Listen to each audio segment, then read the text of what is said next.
தேவனுடைய பிள்ளைகளை ஆண்டவருடைய நாமத்தினாலே இருதயத்தின் ஆழத்தில் இருந்து உங்களுக்கு நல்வாழ்த்துக்கள். சங்கீதங்களின் புஸ்தகம் 141 5வது வசனத்தை வாசித்து இந்த நாளுக்காக நாம் ஜெபிப்போம். நீதிமான் என்னை தயவாய் குட்டி என்னை கடிந்து கொள்ளட்டும், அது என் தலைக்கு எண்ணெயைப் போல் இருக்கும். எப்பொழுதுமே நம்மை பாராட்டுபவர்கள் மாத்திரமே நம்முடைய வாழ்க்கையின் உயர்வுக்கு காரணமானவர்கள் அல்ல என்பதை புரிந்து கொள்ள வேண்டும்.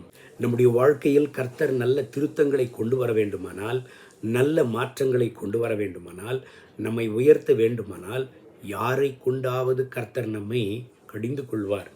யாரை கொண்டாவது கர்த்தர் நம்மோடு கூட பேசுவார். அறிவுள்ளவர்கள் கண்டிப்பை வெறுப்பதில்லை. சங்கீதக்காரன் சொல்லுகிறார் பாருங்க, நீதிமான் என்னை கடிந்து கொள்ளட்டும், நீதிமான் என்னை திருத்தட்டும் என்று சங்கீதக்காரன் சொல்லுகிறார். ஒரு கர்த்தருடைய பிள்ளையை திருத்த வேண்டுமானால் ஆண்டவர் கழுதையை கொண்டும் பேசுவார் என்பதுதான் வேதத்தின் உண்மை. கடைசி நாட்களில் நாம் வாழ்ந்து கொண்டிருக்கிறோம். இந்த நாட்களில் அநேக ஜனங்கள் வழி தவறி போகிறதை பார்க்க முடிகிறது. சமுதாயத்தில் எத்தனையோ தீய பாதைகளை பார்க்க முடிகிறது. ஒரு கர்த்தருடைய பிள்ளை கர்த்தருக்காக இந்த சமுதாயத்தில் உண்மையும் உத்தமமாய் பரிசுத்தமாய் வாழ்வது ஒரு பெரிய சவாலாக இருக்கிறது. ஒரு தேவனுடைய பிள்ளை தேவனுக்குள் வாழ வேண்டுமானால் என்ன செய்ய வேண்டுங்க? கர்த்தர் நம்மை எப்பொழுதும் கடிந்து கொள்கிறதான இந்த வேத வசனங்களுக்கு எப்பொழுதுமே நம்முடைய செவியை விலக்கி கொள்ளக்கூடாது. இந்த கால வேளையில் தேவனுடைய பிள்ளைகளை உங்களை திருத்துகிற வார்த்தைகளுக்கு உங்களை ஒப்பு கொடுங்க.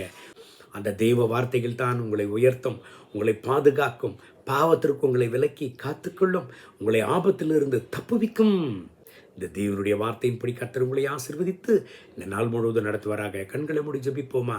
அன்பின் ஆண்டவரே, இந்த காலவேளையில் என்னோடு சேர்ந்து ஜெபித்துக் கொண்டிருக்கிறேன் அன்பு தேவனுடைய பிள்ளைகளுக்காக ஜெபிக்கிறேன். இவர்களை ஆசீர்வதிங்க. கர்த்தருடைய மனதிற்கும் அளவில்லாமல் இவர்கள் மேலே இறங்கி வரட்டும். காலவேளையிலும் யாரெல்லாம் சோர்ந்து போய் வலியோடு வேதனையோடு இருக்கிறார்களோ இவர்களை உடைய வார்த்தைகளை கொண்டு குணமாக்கும். கர்த்தருடைய மனதிற்கும் அளவில்லாமல் இவர்கள் மேலே இறங்கி வரட்டும். மகத்துவமான காரியங்களை செய்யும். இயேசுவின் நாமத்தில் பிதாவே, ஆமென், ஆமென்.